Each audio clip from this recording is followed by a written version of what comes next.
नमस्कार। जय Hind all of you. Maths wave के ऑनलाइन प्लेटफॉर्म पे आप सभी का स्वागत है। कैसे हैं आप सभी? एकदम शानदार। दोस्तों, जैसा कि आप सबको पता है, संडे को मैंने आरएसएसबी एलडीसी के लिए एक बिल्कुल फ्री टेस्ट करवाया ऐप के ऊपर। मैथ्स वेव की एप्लीकेशन के ऊपर फ्री टेस्ट करवाया according to RSSB LDC syllabus, और उस पैटर्न के अकॉर्डिंग करवाया। और मैंने ये कहा था कि ऐप के ऊपर मैं पेपर करवाऊंगा। हर संडे को सुबह 10 बजे फ्री टेस्ट होगा आप सबके लिए 50 क्वेश्चन का, और एग्जाम पैटर्न के आधार पे होगा, और यूट्यूब के ऊपर उसका सॉल्यूशन दूंगा। अब 50 क्वेश्चन है तो 50 क्वेश्चन में यूट्यूब पे सॉल्यूशन लंबा चला जाता है, इसलिए मैंने इसके 2 पार्ट कर दिए। कल एक सॉल्यूशन अपलोड किया जिसमें शुरू के 25 क्वेश्चन के सॉल्यूशन थे, और आज अगले 25 क्वेश्चन का सॉल्यूशन दे रहा हूं 26 से 50 नंबर तक। ठीक है, तो आप में से कोई भी भाई अगर फर्स्ट टाइम सेशन को देख रहा है तो आज ही प्ले स्टोर पर जाकर मैथ्स वेव की एप्लीकेशन को डाउनलोड कर ले। हर संडे को बिल्कुल फ्री टेस्ट करवा रहा हूं एलडीसी के लिए, और यूट्यूब के ऊपर उस पेपर का पूरा सॉल्यूशन दे रहा हूं, पूरा एनालिसिस करवा रहा हूं, टेलीग्राम के ऊपर उसकी पीडीएफ डाल रहा हूं सॉल्यूशन की।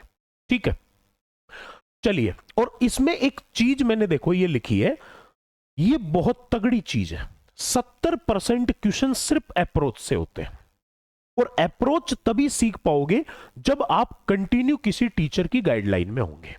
अप्रोच खुद से नहीं सीखी जा सकती, अप्रोच हमारे सिखाने से ही सीख पाओगे।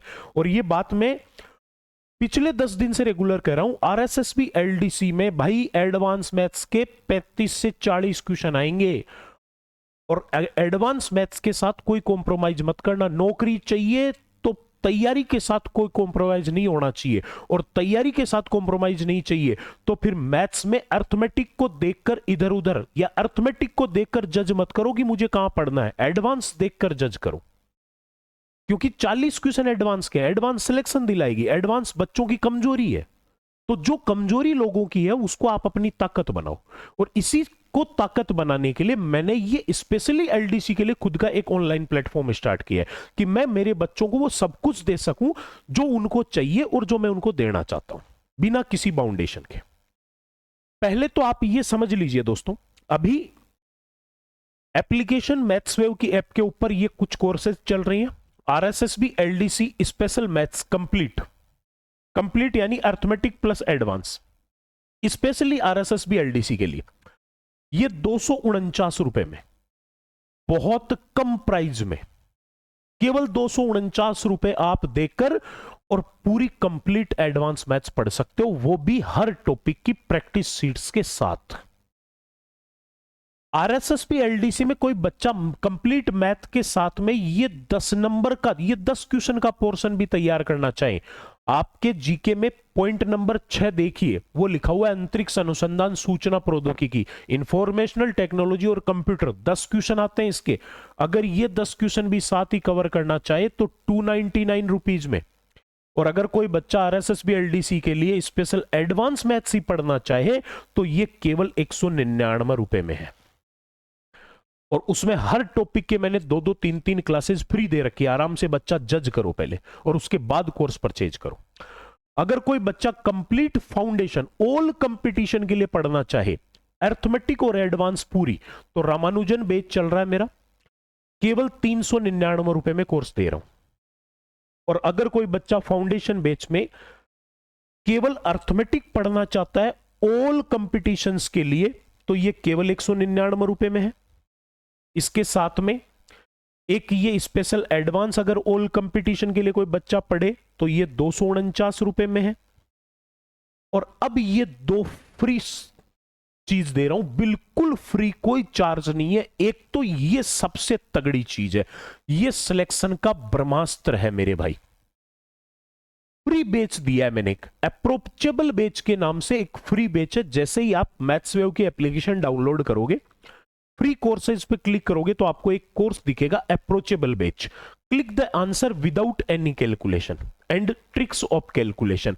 उसमें एक तो कैलकुलेशन की ट्रिक सिखाई है, और एक केवल ऑप्शन देखकर आंसर कैसे आइडेंटिफाई करते हैं वो सिखाया है। और आजकल एग्जाम में बहुत क्वेश्चन सीधे अप्रोच से सोल्व होते हैं। जिस बच्चे को अप्रोच नहीं आती वो बच्चा कभी मैथ्स मैथ्स की वजह से सिलेक्ट नहीं हो सकता, ये मान के चल लो आप।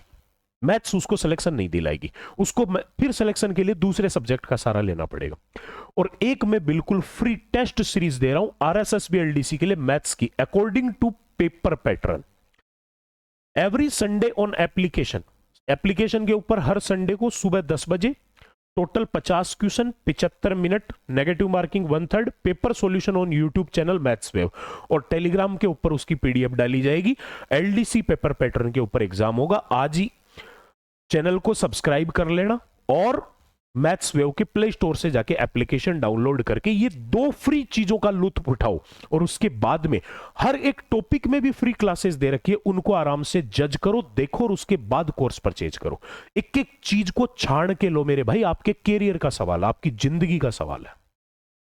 अगर आपको लगे कि ये बंदा हमें वो सब कुछ सिखा सकता है तो कोर्स परचेज करो, नहीं तो इन फ्री चीजों का मजा उठाओ। ठीक है, चलिए, ये आपका 26 नंबर क्वेश्चन था। इनमें से किस समीकरण के मूल -2 और 3 होंगे? एक मूल -2 है और दूसरा मूल 3 है। तो मैं एक चीज तो ये कह सकता हूं मेरे भाई, थोड़ा ध्यान से सुनना, एक -2 और 3 है तो अपन वैसे क्या करते हैं, एक बात तो कंफर्म है, एक बार तो मूलों का गुणा करते हैं, तो दोनों मूलों का गुणा आ रहा है -6।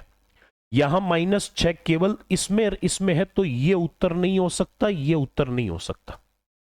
और एक बार अपन दोनों को जोड़ेंगे, दोनों को जोड़ेंगे तो देखो ये चिन्ह माइनस है और ये प्लस का है, तो अपन तो जोड़ना चाह रहे हैं लेकिन अलग अलग चिन्ह की वजह से ये घटेंगे। 3 में से 2 जाएगा तो 1, और यहां x के साथ में गुणांक 1, इसमें तो 3 है, तो ये उत्तर नहीं हो सकता। उत्तर आपका ये होगा। पहले तो आप ये अप्रोच समझ लीजिए, क्योंकि घटाया जोड़ा तब ये 3 आया, यानी घट गए, अपन तो जोड़ना चाह रहे थे, जुड़ते तब जब चिन्ह सेम होते, घट गए, घटने के बाद 1 आ रहा है, 1 इसमें x के साथ गुणांक केवल इसी में है, इसी में, तो ये आपका आंसर हो गया। और वैसे अगर कोई बच्चा पूरा कंप्लीट पढ़ना चाहे, कंप्लीट समझना चाहे, तो अगर मैं कहूं कि मूल अल्फा और बीटा है, तो वो जो द्विघात समीकरण होती है, ये सीधा कंसेप्ट होता है।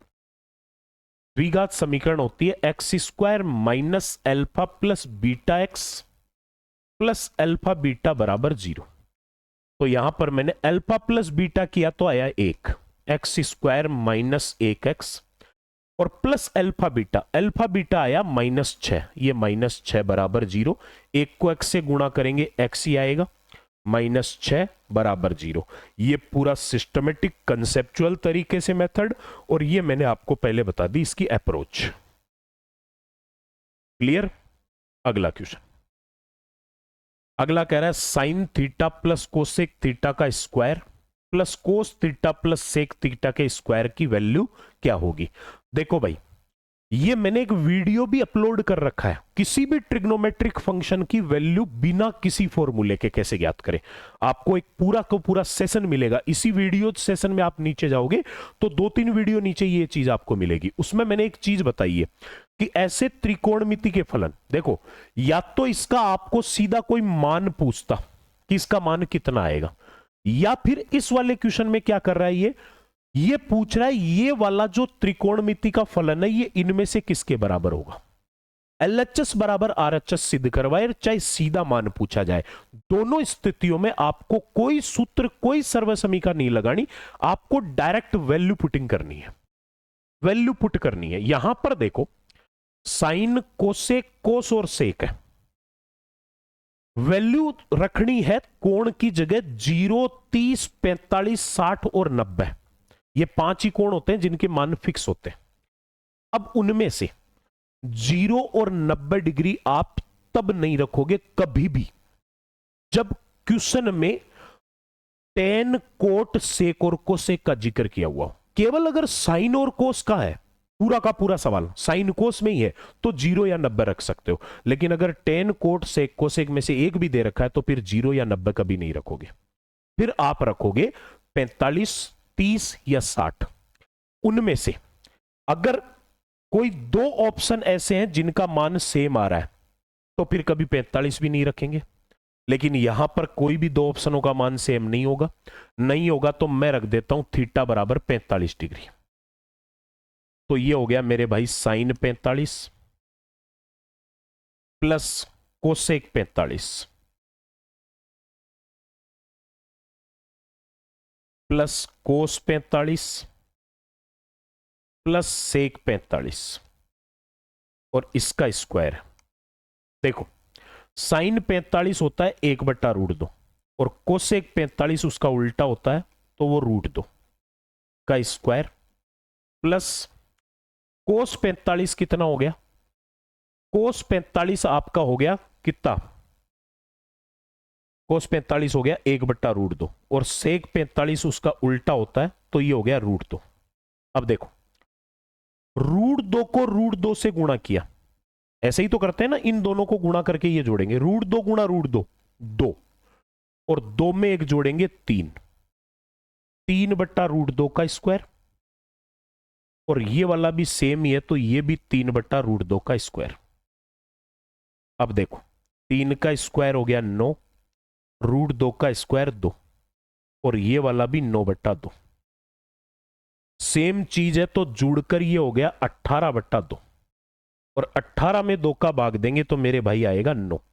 यानी इसको 45 डिग्री रखने पर इसकी वैल्यू कितनी आ रही है? 9 आ रही है। तो इनमें से जिसका मान 9 आएगा वो आपका आंसर होगा। जैसे मैंने पहला देखा 7 तो है ही है, कोट स्क्वायर 45, कोट 45 का मान 1 होता है और टेन 45 का भी 1 होता है। 1 का स्क्वायर 1 का स्क्वायर 1 ही होगा, तो 7 ये 1 ये 8, 7 1 1 सारा जुड़कर एक बात बताओ, 7 1 8 1 9 हो गया। यही आपका आंसर है। कोई फॉर्मूला नहीं, कुछ नहीं, सब फालतू बात है ये फॉर्मूले याद करना। 40 सूत्र है मेरे भाई त्रिकोणमिति में, कितने याद करोगे? दिमाग हैंग हो जाएगा। कोई फॉर्मूला याद नहीं करना, सीधा अप्रोच लगाओ, बस डायरेक्ट वो काम करना। टेन थीटा बराबर 4, तो 4 कोस theta plus 2 sine theta upon 2 sine theta minus cos theta. देखो 4 कोस theta plus 2 sine theta upon 2 sine theta minus cos theta और मान दिया हुआ है टेन थीटा का। एक तो आप इसको ऐसे कर सकते हो, टेन थीटा बराबर होता है लंब बटा आधार, तो लंब 4 आधार 1, तो कर्ण हो जाएगा लंब का स्क्वायर प्लस आधार का स्क्वायर, तो ये हो जाएगा √17। तो आधार 1 लंब 4 और कर्ण हो गया √17। अब यहां पर ये जो मान है ना कोस और साइन, इसकी जगह आप ये रख दो लाल बट्टा कक्का से साइन का मान लंब बट्टा कर्ण होता है और कोस का मान आधार बट्टा कर्ण होता है। एक तो आप तरीका ये लगा सकते हो, एक आपको पता है दे रखा है टेन का मान। टेन थीटा बराबर क्या होता है मेरे भाई? टेन थीटा बराबर होता है साइन थीटा बट्टा कोस थीटा, ये आपको सबको पता है। तो मैं एक काम करता हूं, साइन के नीचे कोस लेके आऊं, तो इस पूरे को कोस से डिवाइड कर देता हूं। तो कोस से डिवाइड करूंगा तो देखो कोस कट जाएगा, ये साइन बट्टा कोस हो जाएगा, ये साइन बट्टा कोस हो जाएगा और ये कोस कट जाएगा। तो मैंने पूरे ऊपर नीचे दोनों साइड कोस से डिवाइड किया, तो ये 4 कोस से कोस कट गया प्लस 2 साइन अपॉन कोस हो गया 10। देखो थोड़ी थोड़ी तो आपको मैं, ये पेपर सॉल्यूशन है मेरे भाई, पेपर सॉल्यूशन में मैं आपको डायरेक्ट हिट एंड ट्रायल पे काम करवाऊंगा। नीचे 2 साइन अपॉन कोस, कोस से डिवाइड कर दिया तो ये आ गया 10 और माइनस कोस से कोस कट गया 1। अब मान रख दो 4 प्लस 2 गुणा टेन थीटा का मान दे रखा है 4 अपॉन 2 गुणा टेन थीटा का मान 4 माइनस 1। 4 दूनी 8 और 4 12 और नीचे 4 दूनी 8 में से 1 गया 7, तो आंसर आ गया 12/7। ये आपका आंसर हो गया। क्लियर है? या फिर आप लाल बट्टा कक्का से वैल्यू पुट करके करोगे तो भी उत्तर वही आएगा, आंसर सेम ही आएगा, तरीका कोई भी लगा लो। अगला क्वेश्चन, ए एक न्यून कोण है, ठीक है, तो 1 + tan² a upon 1 + cot² a का मान ज्ञात करो। मैंने क्या कहा? कोई भी फलन का मान ज्ञात करना है या फलन को दूसरे फलन के बराबर सिद्ध करना है, आप तो सीधा दिमाग लगाओ वैल्यू पुटिंग पे। अब इसमें ये 10 और कोट लिखा है तो मैं वैल्यू 0 और 90 तो रख नहीं सकता। 0 90 तो सिर्फ मैं साइन कोस के क्वेश्चन में रख सकता हूं, इसमें नहीं रख सकता। तो फिर मैं क्या करता हूं, 45 डिग्री रखता हूं। चलिए साहब, मैंने रख दिया a बराबर 45। तो ये हो गया 1 प्लस टेन 45 का स्क्वायर अपॉन 1 प्लस कोट 45 का स्क्वायर। टेन 45 का मान 1, कोट 45 भी 1, तो 1 प्लस 1 का स्क्वायर अपॉन 1 प्लस 1 का स्क्वायर। 1 का स्क्वायर 1 ही होता है, तो 1 और 1 2 ऊपर, 1 और 1 2 नीचे, और 2 से 2 कट गया, क्या आया, 1 आया। यानी a बराबर 45 डिग्री रखने पर इस फंक्शन की वैल्यू आ रही है 1। तो इनमें से कौन सा ऐसा है जिसका मान 45 डिग्री रखने पर 1 आएगा।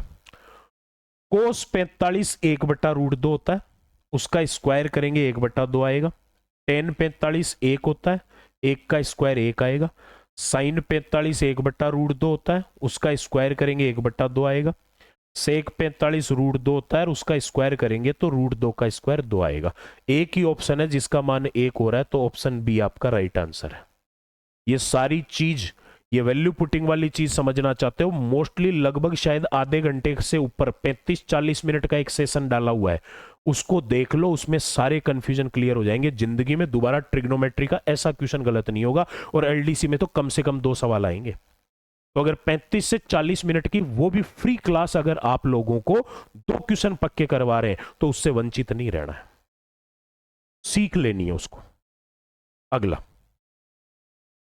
अगला कह रहा है सूर्य का ऊनियन कोण। ये वाला भी वीडियो डाला हुआ है मेरे भाई ये भी वीडियो डाला है मैंने कि ऊंचाई और दूरी के कोई भी क्वेश्चन को अगर आपको 10 30 डिग्री, 10 45 डिग्री और 10 60 डिग्री का मान आता है, तो आप ऊंचाई दूरी के कोई भी क्वेश्चन को डायरेक्ट कर सकते हो, बिना कैलकुलेशन के सीधा कर सकते हो।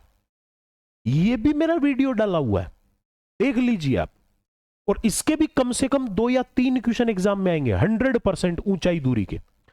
सूर्य का ऊनियन कोण 60 से बदलकर 30 हो गया, तो भूतल पर स्थित यानी जमीन पर स्थित किसी मीनार की छाया की लंबाई में 40√3 मीटर की वृद्धि होगी।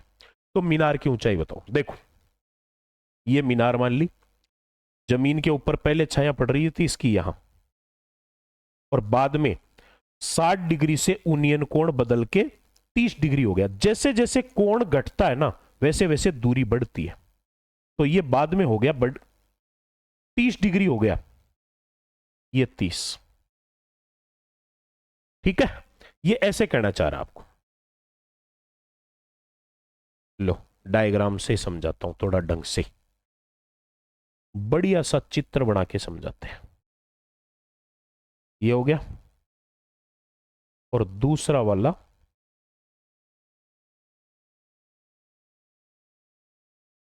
ये हो गया। अगला कह रहा है ऊनियन कोण 60 से 30 डिग्री हो गया। तो जो मीनार की छाया, पहले इस मीनार की छाया देखो, मीनार की छाया पहले पड़ रही थी यहां ऐसे, वो अब पड़ गई इतनी लंबी। तो मीनार की छाया में 40√3 मीटर की वृद्धि होगी, यानी ये जो है ना, ये 40√3 है।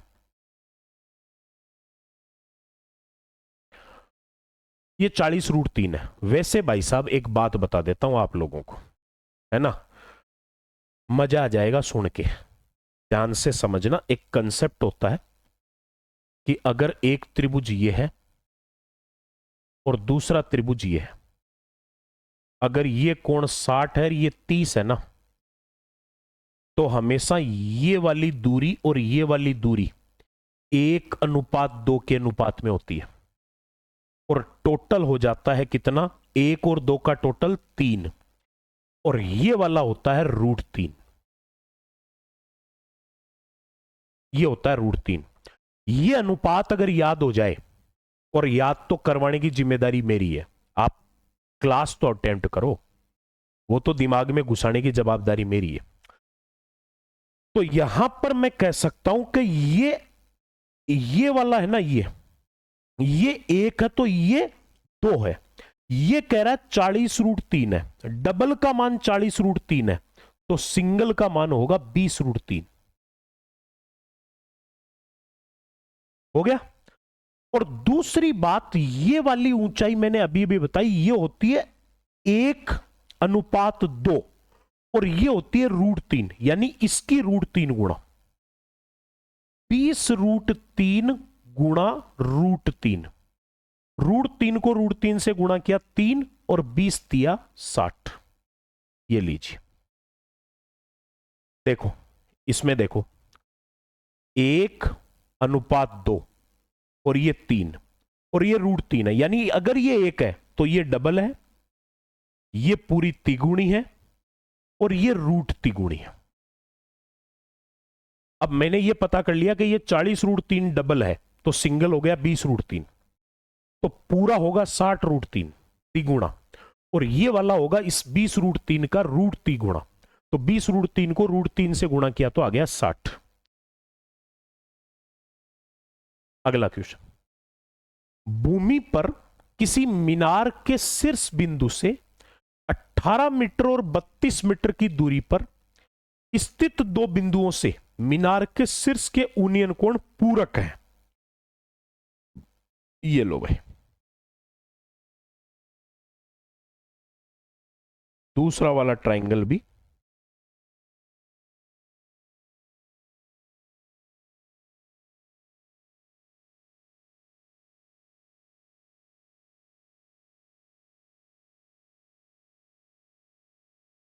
अरे रुक जा यार,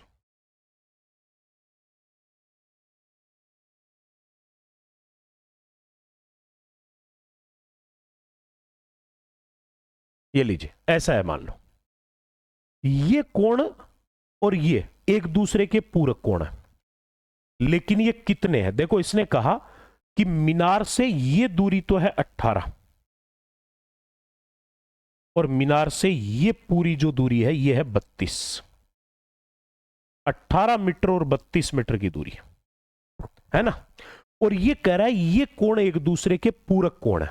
मेरे भाई, पूरक कोण होने का मतलब क्या हुआ कि अगर ये थीटा है ना तो ये 90 माइनस थीटा है। पूरक कोण वो होते हैं ऐसे दो कोण जिनका योग 90 डिग्री हो, वे कोण पूरक कोण कहलाते हैं। तो अगर एक थीटा है तो दूसरा 90 माइनस थीटा होगा।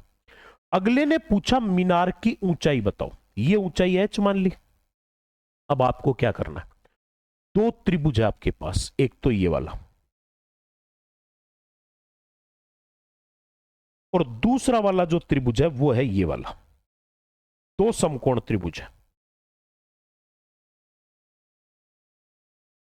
दोनों के दोनों समकोण त्रिभुज में ये h कॉमन है, ये दूरी इसमें तो 18 है, इसमें 32 है। तो मेरे भाई एक बात बताओ, टेन थीटा बराबर क्या होता है? लंब बट्टा आधार। टेन थीटा बराबर लंब बट्टा आधार h बट्टा 18। और दूसरा वाला समकोण त्रिभुज में, इस वाले समकोण त्रिभुज में टेन 90 माइनस थीटा बराबर लंब बट्टा आधार, दोनों में लंब बट्टा आधार है।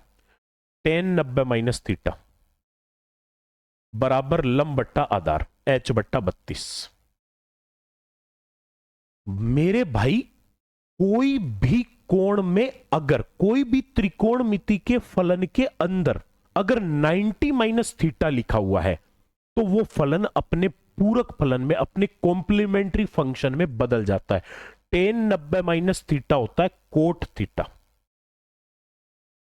बराबर h बट्टा 32। टेन थीटा बराबर h बट्टा 18 और कोट थीटा बराबर h बट्टा 32। आपको पता है टेन और कोट एक दूसरे के उल्टे होते हैं, यानी टेन का उल्टा करोगे कोट बन जाएगा, कोट का उल्टा करोगे टेन बन जाएगा।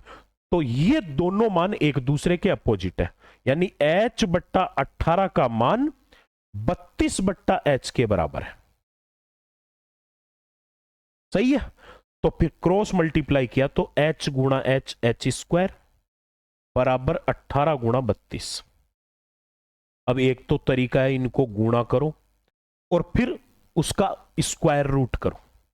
h स्क्वायर का मान ये है तो h का मान पूरे का वर्गमूल करना होगा। अब इसको गुणा करके फिर वर्गमूल करें तो मेरे भाई टाइम डबल खराब होता है। गुणा करके वर्गमूल करोगे तो टाइम डबल खराब होगा ही होगा। और एक बात ये भी कंफर्म है कि अगर गुणा करके डबल करोगे तो हो सकता है गुणा करने से मान इतना बड़ा हो जाए कि वर्गमूल करने में टाइम खराब हो। तो ऐसा क्यों करते हो? 18 का वर्गमूल नहीं होता लेकिन 9 का तो होता है, 9 दूनी 18। 32 का वर्गमूल नहीं होता लेकिन 16 का तो होता है, 16 दूनी 32। तो मैंने पूरे का वर्गमूल नहीं हुआ तो वो संख्याओं के टुकड़े लिख लिए जिनका वर्गमूल होता है। तो मेरे भाई 9 का वर्गमूल 3, 16 का 4 और ये हो गया 2 दूनी 4, 4 का वर्गमूल 2। तो ये आ गया 4 तिया 12 दूनी 24 मीटर। इसका मतलब उसकी जो लंबाई है वो लंबाई यानी मीनार की जो ऊंचाई है वो कितनी आ गई? 24 मीटर इस मीनार की ऊंचाई आ गई। हो गया। चलिए, वैसे आप इसमें एक कंसेप्ट और भी लगा सकते थे। टेन थीटा गुणा कोट थीटा बराबर 1 होता है। दो प्रतिलोम फलनों का गुणनफल 1 होता है। इसको और इसका गुणा, इन दोनों का गुणा 1 के बराबर कर सकते थे, या फिर मैंने दूसरा तरीका बता दिया, उल्टा करोगे तो बराबर हो जाएंगे। लीजिए अगला क्वेश्चन। 1,2 3,4 4,1 एक ऐसे त्रिभुज के शीर्ष है जो त्रिभुज क्या होगा? देखो भाई, ये त्रिभुज ले लिया, ये शीर्ष अपन ने ले लिया, चलो 1,2, ये शीर्ष ले लिया अपन ने 3,4 और ये शीर्ष ले लिया 4,1। अब क्या करना है?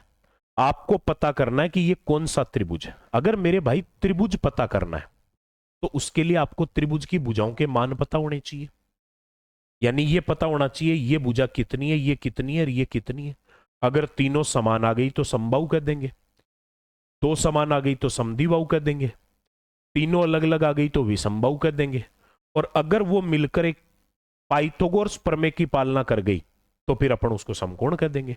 तो पहले आपके पास इसके मान आने जरूरी है। तो क्या होता है, देखो, दो बिंदुओं के बीच की दूरी जो है वो इस भुजा की लंबाई है। इन दोनों के बीच की दूरी तो है ना इसकी लंबाई। तो चलो इनके बीच की दूरी पता करते हैं। 1 और 3 का अंतर 2, 2 का स्क्वायर, प्लस 2 और 4 का अंतर 2, 2 का स्क्वायर। अंतर का स्क्वायर लेना बस। अब बड़े में से छोटा उससे फर्क नहीं पड़ता, घटा दो। 2 का स्क्वायर 4, 2 का स्क्वायर 4, यानी 4 का डबल हो गया एक तरह से। 4 का वर्गमूल होता है 2 और रूट 2 का होता नहीं है तो रूट 2। ये लंबाई 2 रूट 2 आ गई। ऐसे ही ये वाला 4 और 3 का अंतर 1, 1 का स्क्वायर, 1 और 4 का अंतर 3, 3 का स्क्वायर, 3 का स्क्वायर 9, 1 का स्क्वायर 1, 9 और 1 10, रूट 10। फिर इधर वाला 4 और 1 का अंतर 3 है ना, 4 और 1 का अंतर 3 का स्क्वायर, 2 और 1 का अंतर 1 का स्क्वायर, 3 का स्क्वायर 9, 1 का स्क्वायर 1, 9 और 1 10, रूट 10। मेरे भाई ये भी रूट 10 है, ये भी रूट 10 है, यानी एक भुजा तो अलग है लेकिन इसकी दो भुजा सेम है, और दो भुजा सेम है तो ये कौन सा होगा? ये समद्विबाहु त्रिभुज होगा, आइसोस्केल ट्रायंगल होगा। क्लियर? अगला क्वेश्चन। ये वाला भी वीडियो डाला हुआ है, आप इसी वीडियो सेशन में नीचे जाओ, इसी के ऊपर एक वीडियो और मिला हुआ है। बिना किसी सूत्र के अंतः और बाह्य विभाजन का मान डायरेक्ट पता करना, कोई फॉर्मूला नहीं, सीधा सीधा। अब देखो, वैसे अब उस वीडियो सेशन पे जाना, एक बार देखना पूरा इत्मीनान से, तुरंत समझ में आ जाएगा क्या करना है। उस बिंदु के निर्देशांक क्या है जो 2,4 और 7,9 को जोड़ने वाली रेखा को आंतरिक रूप से 1 और 2 के अनुपात में विभाजित करता है। चलो, ये दो बिंदु है, ये वाले के निर्देशांक है 2,4, इस वाले के निर्देशांक है 7,9, और उस बिंदु के निर्देशांक बताने हैं जो इसको 1:2 में तोड़ेगा, यानी एक हिस्सा इधर 2 हिस्सा इधर। तो मुझे एक बात बताओ, ओवरऑल इसके टुकड़े कितने करने हैं? 3 टुकड़े करने हैं। एक हिस्सा इधर रहेगा और 2 इधर रहेंगे, तो 3 टुकड़े करने हैं। 2 से ये गया कितने पे, 7 पे। केवल एक निर्देशांक देख लो, चलो मैंने y पे ध्यान नहीं दिया, सूत्र नहीं लगा रहा हूं, सीधा बता रहा हूं। 2 से ये निर्देशांक कितना हो गया, 7। कितना बड़ा है, 5 प्लस हुआ है। और वो जो 5 का गेप है उसके टुकड़े करने 3, तो 5/3। उनमें से एक टुकड़ा ये होगा गुणा 1, और 2 टुकड़े ये होंगे। 5/3 के 2 टुकड़े ये होंगे, तो ये डबल। तो मैं ये कह सकता हूं ये वाला जो मान है ये 2 से तो इतना बड़ा है, 2 से तो इतना आगे है, और 7 से इतना पीछे है। चाहे तो 2 में ये जोड़ लो, चाहे 7 में से ये घटा लो, अपने आप इस वाले बिंदु का x निर्देशांक आ जाएगा, x वाला मान, क्योंकि आपने x का सॉल्यूशन किया है। तो क्या होगा, 2 में कितना जोड़ दें, 5/3। 2 में 5/3 जोड़ दिया, क्योंकि 1 से गुणा करने पर कोई फर्क नहीं पड़ेगा। या फिर दूसरा कर सकते हो, 7 में से घटा दो, 5 दूनी 10/3, एक ही मान आएगा, करके देख लो। चाहे 2 + 5/3 कर लो, या 7 - 10/3 कर लो। तो 3 दूनी 6 और 5 11/3। इसका x कोऑर्डिनेट कितना आएगा, 11/3। एक ही ऑप्शन में ये आपका उत्तर हो गया, एक ही ऑप्शन है जो आंसर हो गया। कोई फॉर्मूला नहीं लगाना, वो किताबों में लिखा है ना, mx2 + nx1/m + n। अरे काय के फॉर्मूले यार, तुम कौन सी दुनिया में जी रहे हो भाई? आप जिस दुनिया में जी रहे हो वो दुनिया ही खत्म हो गई। अभी भी आप जी रहे हो, पता नहीं कैसे जी रहे हो। सांस कैसे आ रहा है आपको? वो दुनिया ही नहीं है। आजकल दुनिया स्मार्टनेस की, तो उसके ऊपर चलो ना यार, उसके साथ कदम मिला के चलो। x के सापेक्ष बिंदु 7,8 का प्रतिबिंब बताना, रिफ्लेक्शन। ये लीजिए, ये x, ये y। 7,8 कहां होगा, x का मान 7, y का मान 8। यहां पर कहीं एक बिंदु है 7,8,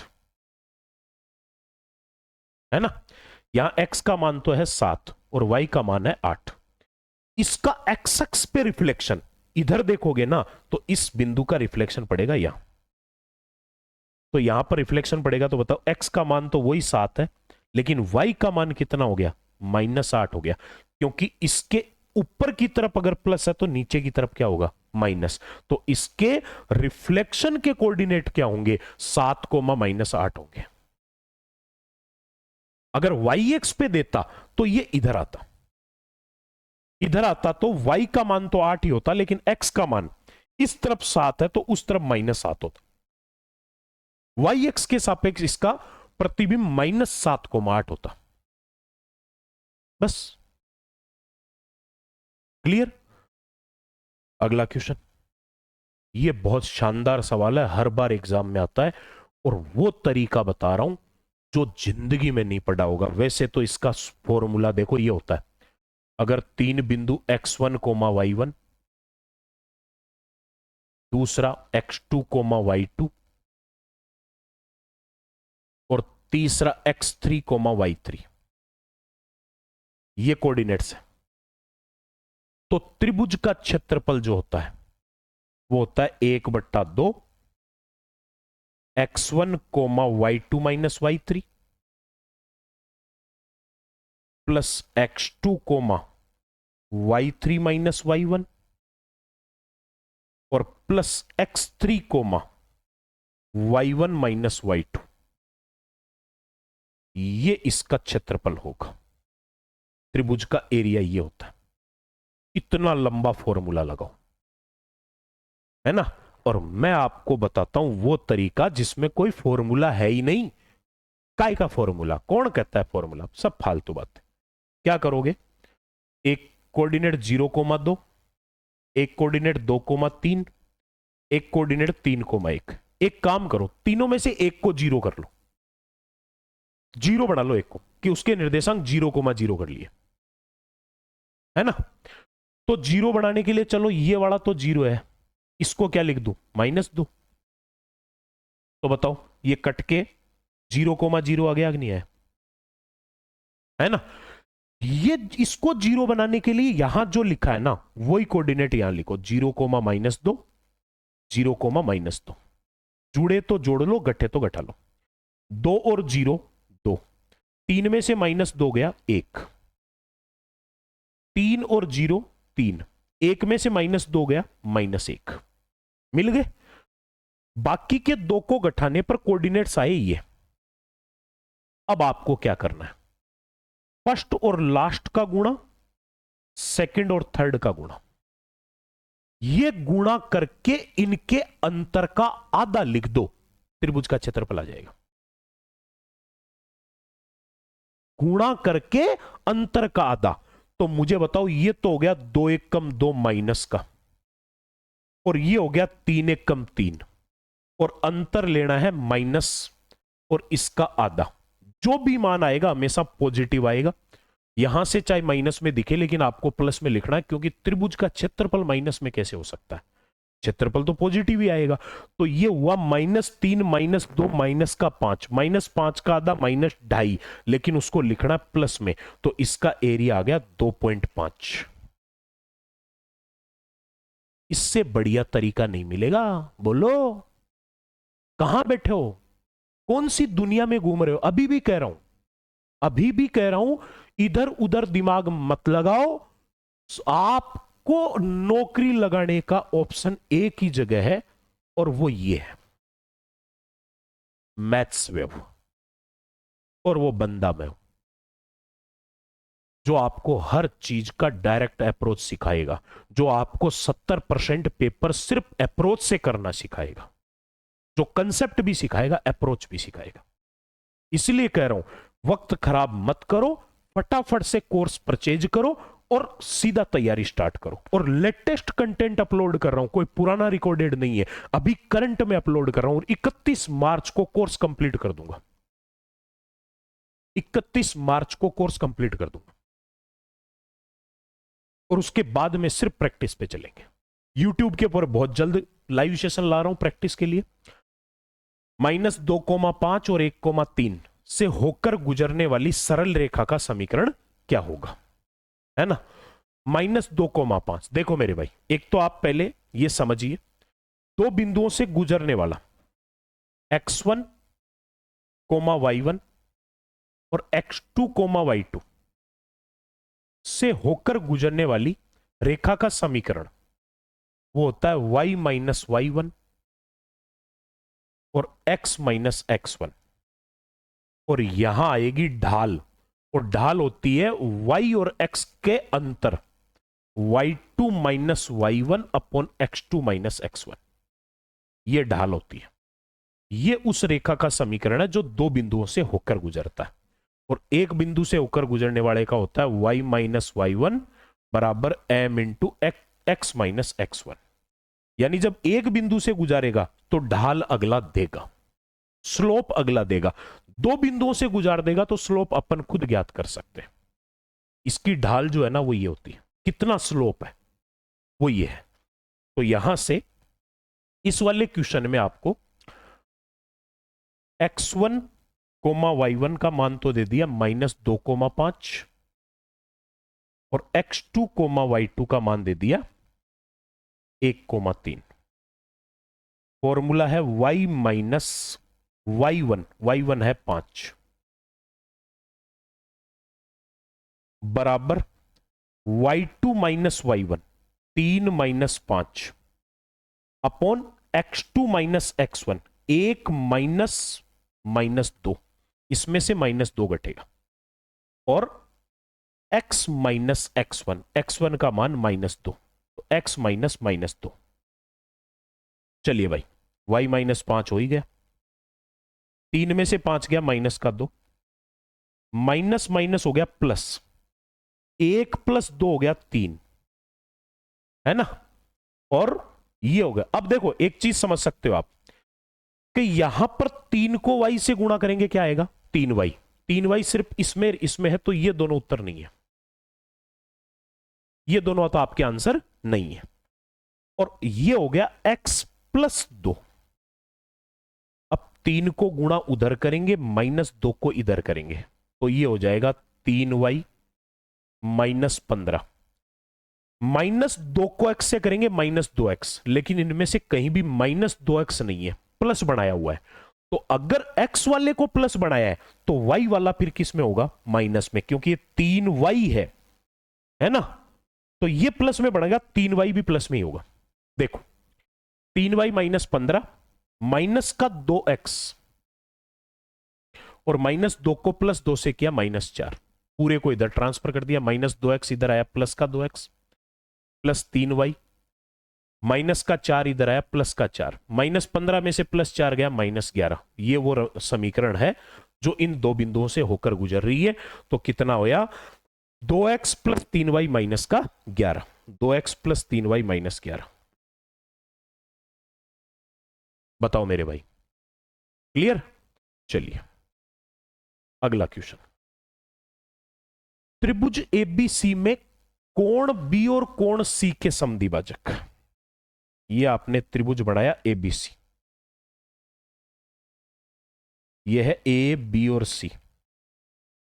कोण बी और कोण सी के समद्विभाजक, कोण बी का और सी का एंगल बाइसेक्टर, बराबर दो भागों में बांटने वाला, त्रिभुज के अंदर बिंदु पी पे प्रतिच्छेद कर रहे हैं। ये और ये यहां आकर किसी बिंदु पे प्रतिच्छेद कर रहे हैं।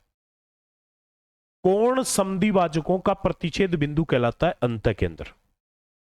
एक शब्द आता है जिसके ऊपर बहुत क्वेश्चन आते हैं, अंतःकेंद्र। और अंतःकेंद्र ही त्रिभुज के अंतःवृत्त का केंद्र भी होता है।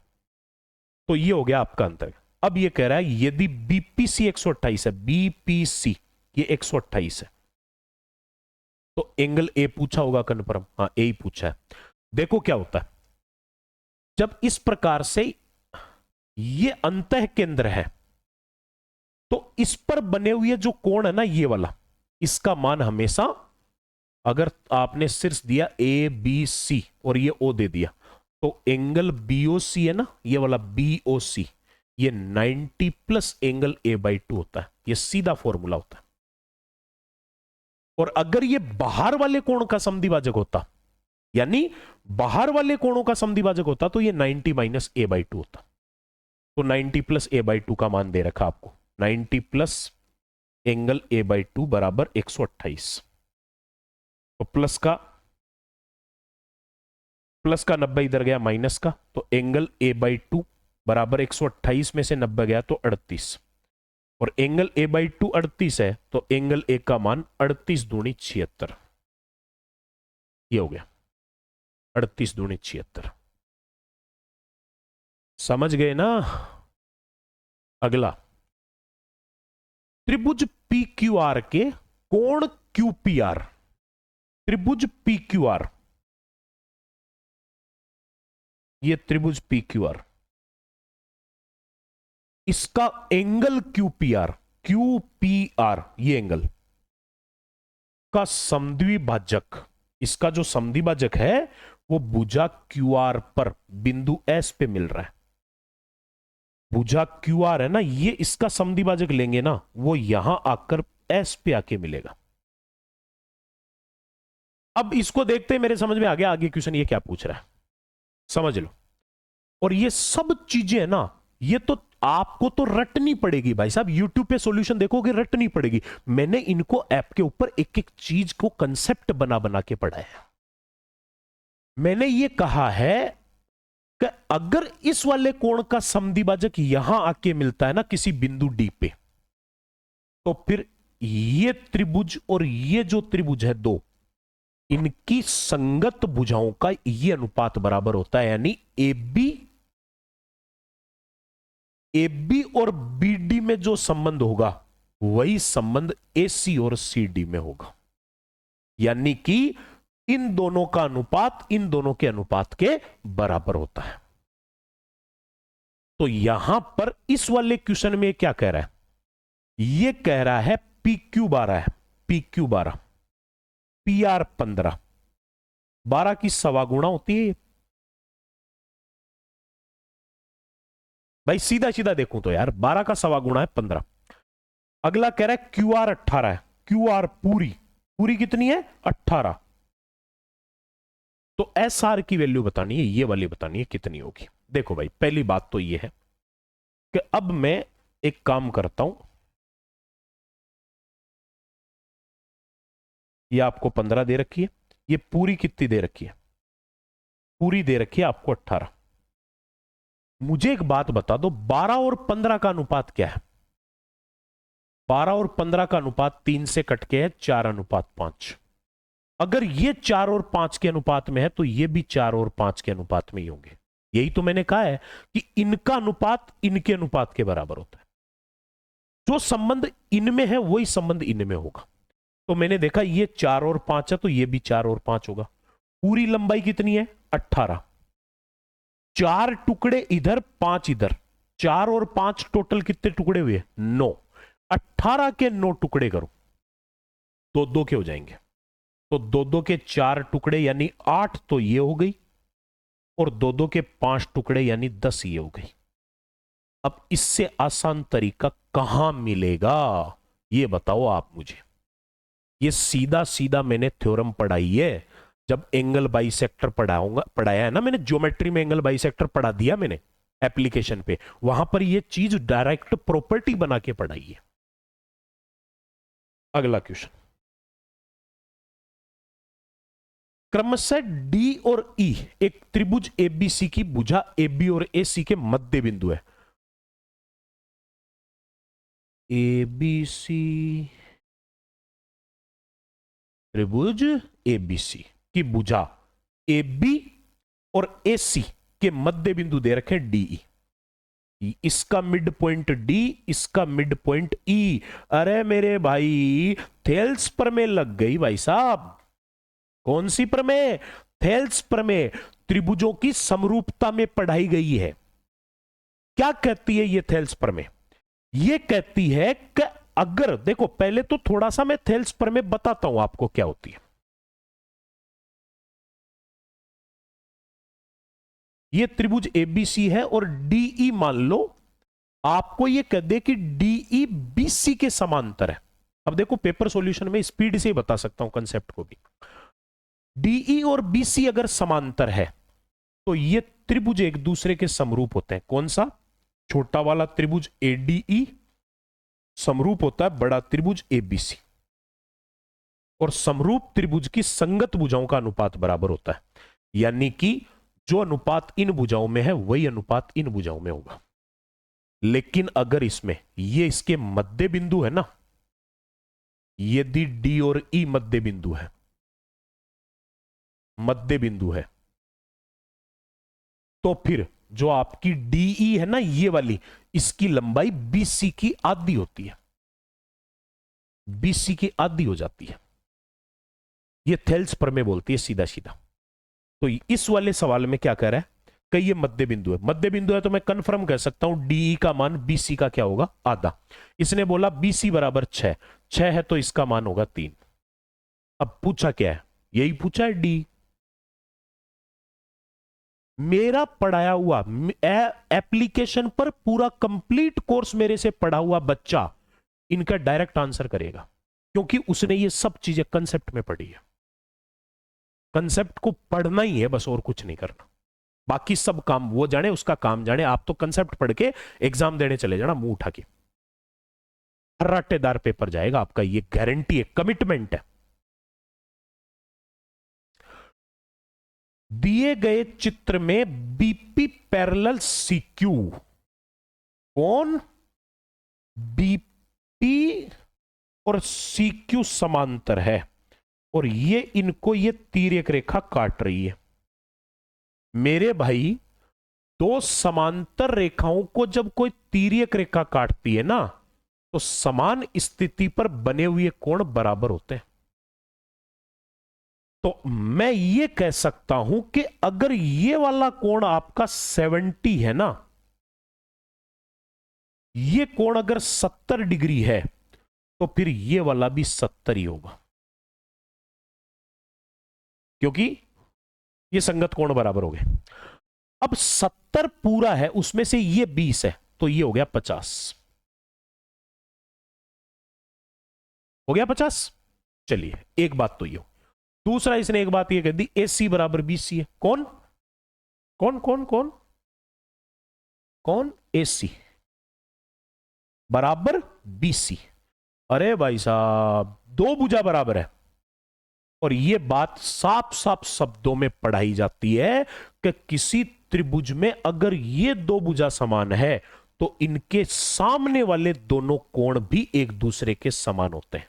जितनी भुजा समान उतने कोण समान। तो इन दोनों समान भुजाओं के कोण है ये वाले, इसका कोण ये, इसका ये। तो ये 50 है तो ये भी होगा 50।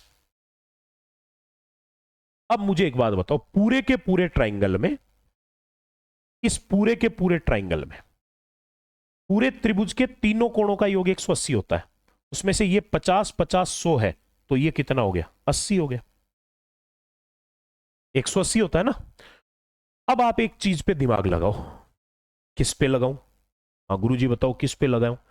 ये पूरा कोण, ये देखो ये एक सरल रेखा है, तो ये पूरा कोण कितने डिग्री का होगा? 180 होगा। 180 नीचे और 180 ऊपर।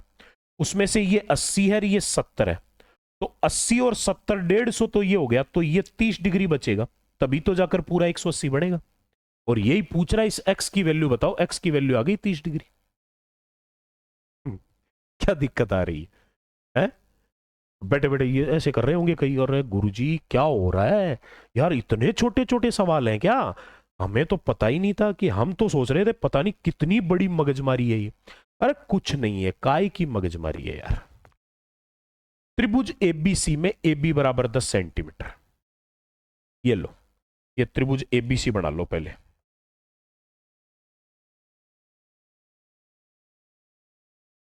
ABC, AB बराबर 10, ये दे दिया 10। BD बराबर 6। BD कहां है? अभी तो BD तो है ही नहीं यार। चलो आगे पढ़ते हैं, कुछ ना कुछ बोलेगा। और DC बराबर 7.5। अरे यार DC भी दे दिया। एक कोण एक को समद्विभाजित करने वाली रेखा आंतरिक रूप से BC को D पे काटती है। कौन सी? एक को समद्विभाजित, द्विभाजित करने वाली, एक को दो बराबर भागों में बांटने वाली रेखा BC को D पर काट रही है। अब जरूर मेरे समझ में आ गया D कहां है। तो ये हो गया D, तो BD दे रखी है 6 और ये CD दे रखी, DC दे रखी है 7.5। अगला कह रहा है तो बताइए CA की लंबाई क्या है? अरे भाई साहब, 6 से 7.5 सवा गुणा हो गया ना ये, तो फिर ये भी 10 से सवा गुणा होगी। 10 की सवा गुणा 12.5। 10 की सवा गुणा 12.5। और नहीं तो एक काम करो, मैंने ये बताया इनमें जो संबंध होगा वही संबंध इनमें होगा, तो मैं कह देता हूं 10/6 बराबर, AC पूछिए ना, AC बट्टा 7.5 गुणा कर देंगे तो AC बराबर क्या आ जाएगा? 10 गुणा 7.5/6। पॉइंट से 0 गया तो 75/6 हो गया। 75 में 6 का भाग देंगे, 3 से कट गया 25, और ये 3 से कट गया 2 बार, और 25 का आधा होता है 12.5। ये लीजिए, आ रही बात समझ में? इतने इतने क्वेश्चन है, छोटे छोटे छोटे छोटे सवाल है। एक समबाहुभुज, भाई साहब समबाहुभुज का मतलब है सभी भुजा समान, और अगर सभी भुजा समान है तो सभी कोण भी समान। समबाहुभुज के सभी अंतः कोण 120 डिग्री के हैं। अगर सारे अंतः कोण 120 के हैं, एक सोर्स अपलोड किया था मैंने उसमें यह बात बताई है कि कोई भी समबाहुभुज या कोई भी बहुभुज जो होता है उसके अंतः कोणों का योग जैसे जैसे भुजा बढ़ती है वैसे वैसे बढ़ता जाता है, क्योंकि सारे अंतः कोणों का योग होता है 180 गुणा n-2।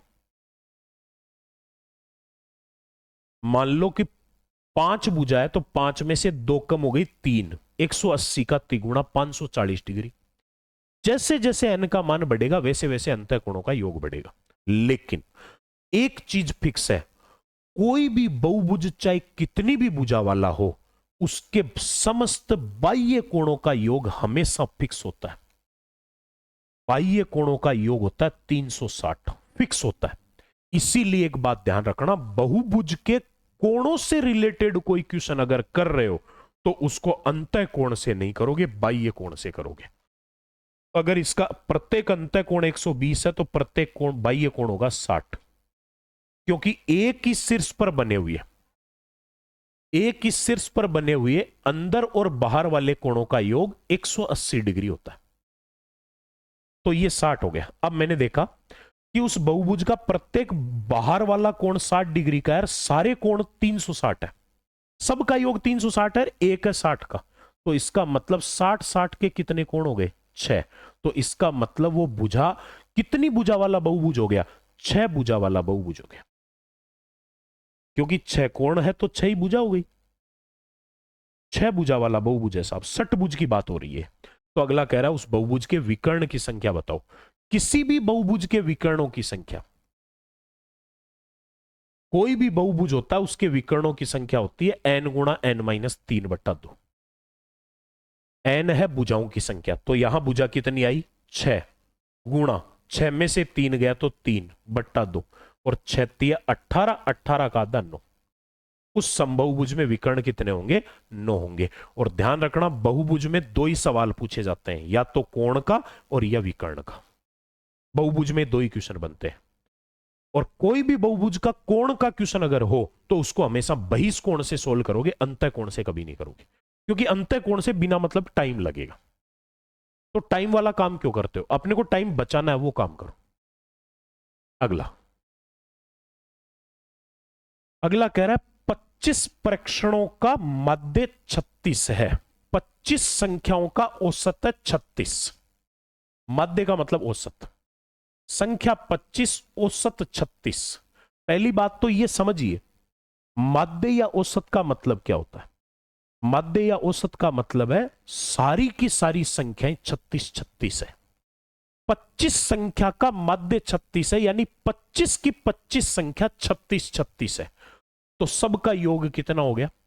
25 छिगा 150 हासिल 15, 25 या 75 और 15 90। जिन 25 संख्याओं का मध्य 36 है उन सारी संख्याओं का योग 900 होगा। अब कह रहा है यदि इसके पहले 3 प्रेक्षणों का 32 है, पहली 3 संख्याएं 32 32 है, तो पहली 3 नहीं सॉरी 13, तो पहली 13 का योग कितना हो जाएगा? पहली 13 का योग हो जाएगा 13 दूनी 26, 2 13 3 39, 2 41, 416। और लास्ट वाले 13 संख्याओं का औसत है 40, यानी लास्ट की 13 संख्या 40 40 है, तो इनका योग हो जाएगा 520। अब पूरी संख्या है 25, देखो पूरी संख्या 25 है, उसमें से शुरू की 13 और लास्ट की 13 की बात हो रही है, तो 13 और 13 कितनी हो गई? 26, जबकि संख्या 25 ही है। ऐसा क्यों हुआ? क्योंकि बीच की जो 13वीं संख्या है इसको 2 बार गिन लिया। तो यहां से मैं कह देता हूं 13 और 13 26 का योग कितना हो गया? 52 41 93 936। 26 संख्याओं को जोड़ा तो 936 आया, उसमें से 25 900 है, तो जो एक्स्ट्रा जुड़ गई ना 936 में से 900 ही है योग। इसका मतलब ये 36 एक्स्ट्रा वो संख्या है जो इसमें 2 बार काउंट हुई है, और वो संख्या 13वीं है। 13वीं संख्या ही पूछ रहा है, 13वीं संख्या आ गई 36। बस सीधा सीधा जोड़ बाकी का क्वेश्चन। अगला सवाल 67 34 57 32 12 92 51 62 62 57 93 और 5 का माध्यक बताना है। माध्यक यानी मध्य वाली संख्या बतानी है। माध्यक का मतलब सीधा यह समझा करो कि इसमें बीच की संख्या कौन सी है। अब बीच की संख्या ऐसे नहीं है कि अभी इनको गिन लोगे और बीच वाली देखोगे, नहीं, पहले इनको क्रम से लिखो, छोटे से बड़े की तरफ लिखो, और फिर देखो बीच में कौन आ रहा है। यह होता है सही माध्यक पता करने का तरीका। तो सबसे छोटा तो मुझे 5 दिख रहा है, 5 हो गया। 5 से बड़ा फिर 12, 12 हो गया। 12 से बड़ा 12 12 12 से ऊपर हो गया कितना? फिर तो 32 हो रहा है। 32 से ऊपर 34 हो रहा है। 32 हो गया, 34 हो गया, काटते जाओ इनको। 32 34 के बाद में फिर 51 हो गया, फिर 57 हो गया। 51 57 को काटती है, फिर उसके बाद में 62 62 हो गया, 57 भी 2 बार है, 57 भी 2 बार है, 62 भी 2 बार है, तो ये 57 भी 2 बार काट दिया, 62 भी 2 बार काट दिया। फिर है 67 92 और 93, 67 92 93, ये मैंने इनको क्रम से लिख दिया। अब मध्यक पूछ रहा है, मध्यक यानी बीच की संख्या। कितने पद है टोटल? 3 3 6 3 9 और 3 12। 12 संख्याओं में बीच की संख्या पता करें, 12 का आधा किया तो 6। तो मध्यक में एक तो छठी संख्या 3 और 3 6। लेकिन एक बात याद रखना मेरे भाई, मध्यक पद कैसे पता करते हैं, थोड़ा यह भी समझ ले।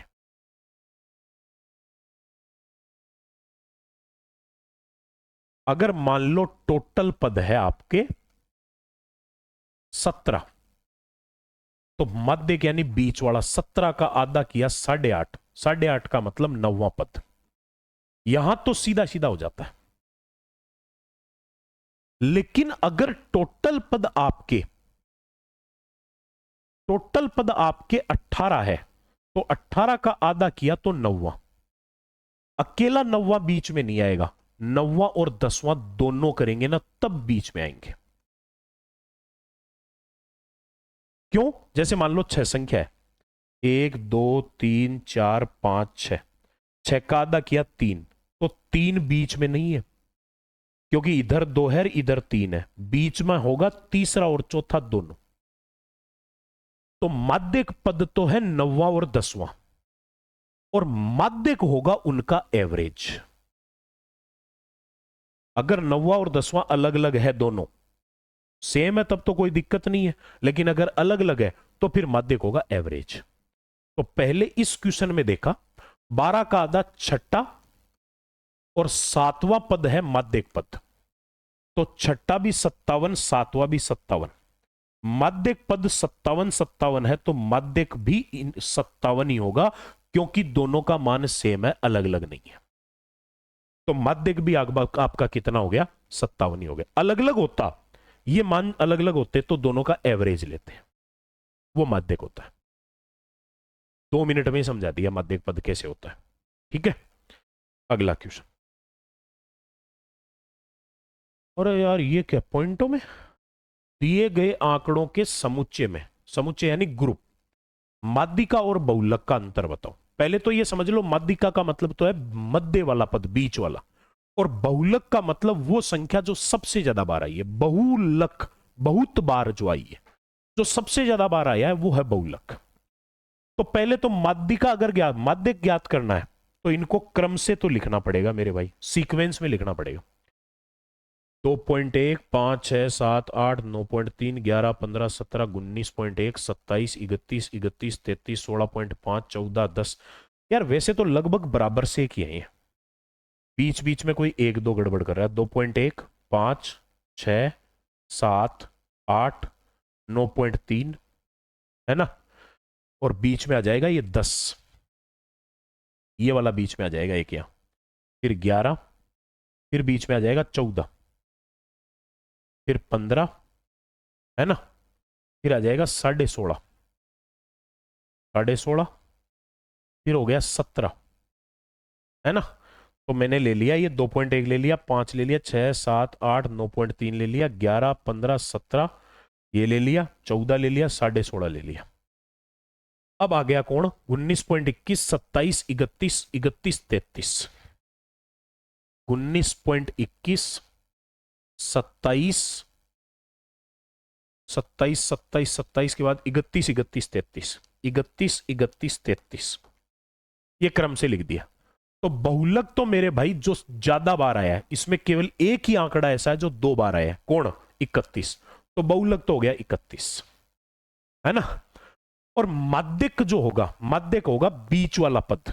तो पहले तो मैंने देखा कितने पद है, 3 3 6 3 9 3 12 3 15 2 17, 17 ही है क्या?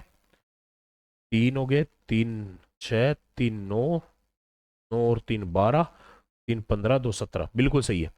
और 17 का माध्यक पद क्या होता है? माध्यक हो गया 17 का आधा, बीच वाला 8.5, 8.5 का मतलब हो गया 9वां पद। 9वां कौन है?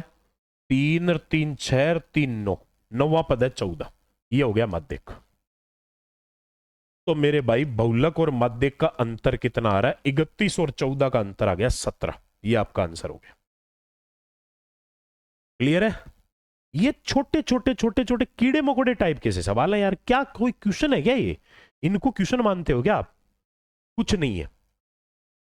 अगला देखो, कह रहा है नीचे दी गई तालिका, ये डाटा इंटरप्रिटेशन आंकड़ों के प्रबंधन का सवाल, जिसके कम से कम 2 क्वेश्चन पक्के आने एग्जाम में, ये कंफर्म है। नीचे दी गई तालिका का अवलोकन करो और दिए गए प्रश्न का उत्तर दो। एक जीडब्ल्यू का मतलब है 100 मिलियन वोल्ट, 100 मिलियन वोल्ट एक जीडब्ल्यू का मतलब, और जनसंख्या है मिलियन में। जैसे 2015 की जनसंख्या 20 है, 20 नहीं है 20 मिलियन है, और बिजली की खपत जो है वो 25 मिलियन, 25 मिलियन नहीं है, एक जीडब्ल्यू का मतलब है 100 मिलियन, तो वो हो गई 2500 मिलियन, है ना? तो इसने पूछा 2016 में बिजली की प्रति व्यक्ति खपत कितनी है। 2016 में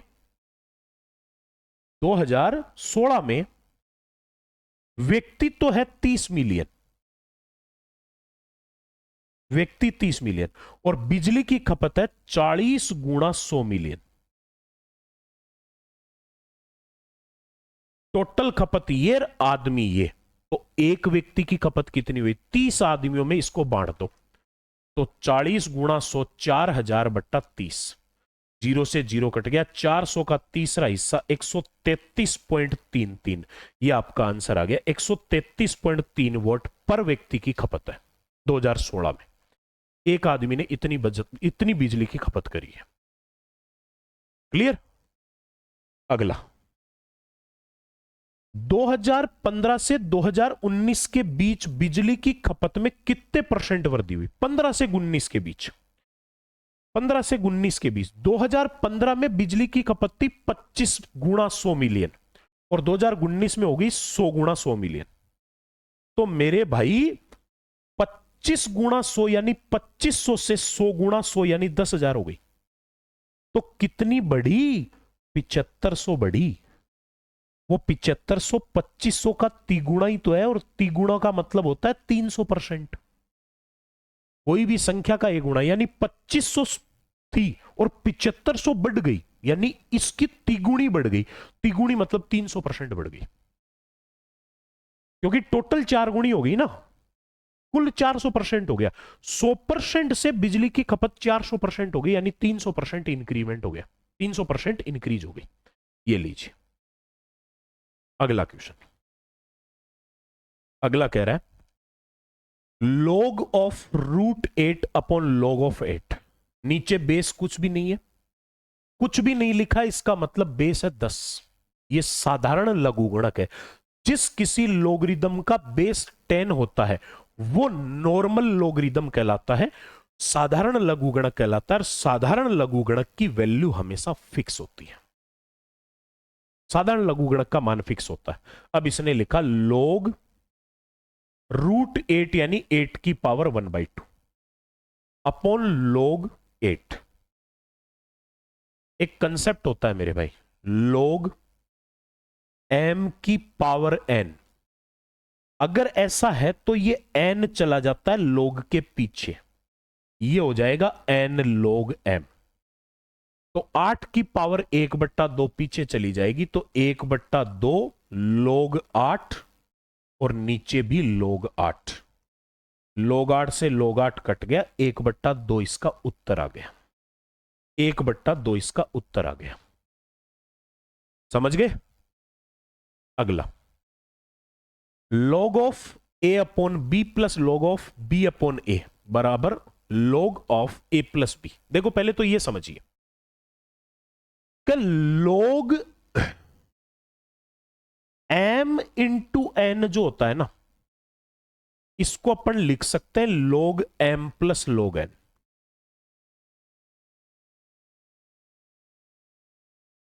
और इसका उल्टा भी कर सकते हैं, यानी कि अगर कहीं log a plus log b plus log c अगर लिखा हुआ है तो इसको अपन, यानी कि अगर गुणा है तो अलग अलग प्लस में लिख सकते हैं, अलग अलग प्लस में है तो सबको अपन गुणा में लिख सकते हैं। इसको अपन log abc लिख सकते हैं।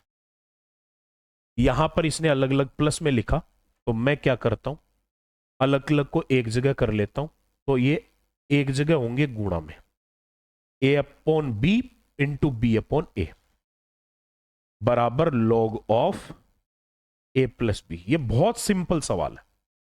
ए से एक कट गया, बी से बी कट गया, तो क्या आया, log 1 बराबर log a plus B. log से log गया तो a प्लस बी का मान कितना आ गया, a प्लस बी का मान आ गया 1। ये लीजिए a प्लस बी बराबर 1। समझ गए, कोई डाउट नहीं है। चलिए अगला, log ऑफ बेस 5, log के बेस में 5 है, तो बेस में अगर 5 है तो कोशिश करो ऊपर वाली सारी संख्याएं 5 की पावर में लिखी जा सके। पहले तो एक काम करो, 25 को काट दिया, इसको 25 का भाग 5 बार, तो मैं इसको लिख देता हूं 5 गुणा 625। अब बेस 5 है तो इसको भी 5 में लिखते हैं। log ऑफ बेस 5 है ये, 5 गुणा 625 होता है 5 की पावर 4। तो मुझे बताओ ये 5 की पावर 1 है, ये 4 है, एक तो ये 4, ये कितना बन गया, 5 बन गया। log बेस 5 है, ये हो गया 5 की पावर 5 हो गया। अभी अभी मैंने बताया था कि जो पावर होती है वो चली जाएगी log के आगे, तो ये हो गया 5 log बेस 5 और ये भी 5।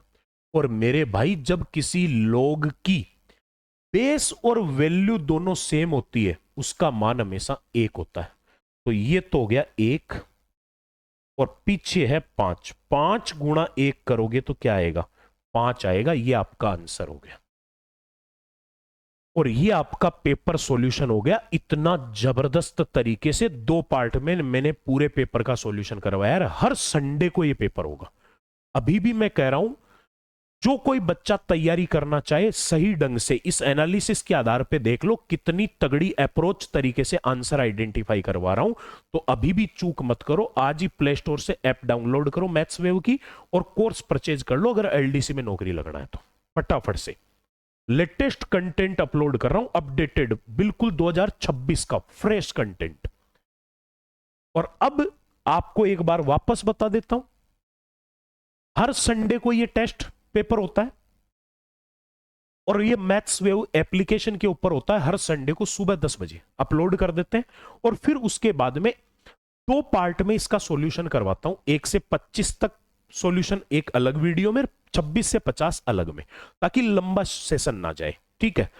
और इसकी टेलीग्राम के ऊपर पीडीएफ डाल देता हूं। टेलीग्राम पे हमेशा नए नए अच्छे अच्छे क्वेश्चन और इंपॉर्टेंट जो नोटिफिकेशंस है वो अपलोड किए जाते हैं। टेलीग्राम चैनल ज्वाइन कर लो, काम में आएगा। मेरे टेलीग्राम पे फालतू कंटेंट नहीं मिलेगा, काम की चीजें मिलेगी। और चैनल को सब्सक्राइब कर लो, ऐप डाउनलोड कर लो। ऐप के ऊपर क्या क्या दे रहा हूं वो समझ लो। पहले तो आरएसएसबी एलडीसी 2026 का पूरा मैथ्स का कोर्स दे रहा हूं, कंप्लीट अर्थमेटिक प्लस एडवांस, केवल 249 में। आरएसएसबी एलडीसी 2026 मैथ्स के साथ में ये जीके के 10 क्वेश्चन और है। अंतरिक्ष अनुसंधान और सूचना प्रौद्योगिकी आपकी जीके में पॉइंट नंबर 6 पढ़ना, उसमें लिखा हुआ है ये पूरा पॉइंट, जिसके 10 सवाल एग्जाम में आते हैं। मैथ्स के साथ में ये 10 क्वेश्चन, यानी एग्जाम के 60 क्वेश्चन का ये पोर्शन 299 रुपए में। आरएसएसबी एलडीसी के लिए कोई बच्चा केवल एडवांस पढ़ना चाहे कि गुरुजी अर्थमेटिक कर लेंगे या अर्थमेटिक 10-12 सवाल आते हैं, एडवांस चाहिए, केवल 199 रुपए में दे रहा हूं। और अगर कोई बच्चा कंप्लीट फाउंडेशन पढ़ना चाहता है ऑल कंपटीशन के लिए अर्थमेटिक और एडवांस, तो रामानुजन बेच है 399 रुपए में। और फाउंडेशन बेच में ऑल कंपटीशन के लिए कोई बच्चा केवल अर्थमेटिक पढ़ना चाहे सभी भर्तियों के लिए, तो केवल 199 रुपए में। और अगर कोई बच्चा स्पेशल एडवांस पढ़ना चाहे ऑल कंपटीशन के लिए, तो ये 249 रुपए में। और ये है वो 2 फ्री चीजें जो मैं आपको ऐप के ऊपर दे रहा हूं, बिल्कुल फ्री। एक तो फ्री टेस्ट सीरीज एलडीसी के लिए मैथ्स की पूरे 50 क्वेश्चन पे हर संडे को एप्लीकेशन पे सुबह 10 बजे 50 question 75 minute, negative marking 1/3। Paper solution YouTube channel पे वो होगा और टेलीग्राम पे पेपर अपलोड होगा, ठीक है। और एक दे रहा हूं फ्री बैच, बिल्कुल सबसे तगड़ा, आज के टाइम में एग्जाम की सबसे बड़ी डिमांड, इसके बिना कोई बच्चा नौकरी नहीं लग सकता। अप्रोचेबल बैच, अप्रोच लगाने वाला batch, click the answer without any calculation, कोई कैलकुलेशन किए बिना केवल ऑप्शन देख के आंसर टिक कैसे करते हैं, और एक ट्रिक्स ऑफ कैलकुलेशन, कैलकुलेशन की ट्रिक्स क्या होती है जिससे टाइम बचा सके, जल्दी से जल्दी कैलकुलेशन कर सके, उसका एक अप्रोचेबल बैच मैंने बिल्कुल फ्री दिया है। और ये आपको मैथ्स वेव की एप्लीकेशन में फ्री कोर्सेज एक फोल्डर बना हुआ है, उसके अंदर जाते उस पर क्लिक करते ही आपको ये दिख जाएगा। ये दोस्तों कोर्सेज है, आज ही डाउनलोड करें, ज्यादा लेट मत करें, एग्जाम को अब ज्यादा टाइम नहीं बचा है। और हर संडे को पेपर अपलोड होता है, हर संडे को पेपर का मजा उठाओ और उसका फिर सॉल्यूशन देख के अपनी तैयारी का एनालिसिस करो। चलिए साहब, अगले सेशन में मिलते हैं, तब तक के लिए सभी को नमस्कार, जय हिंद, जय भारत।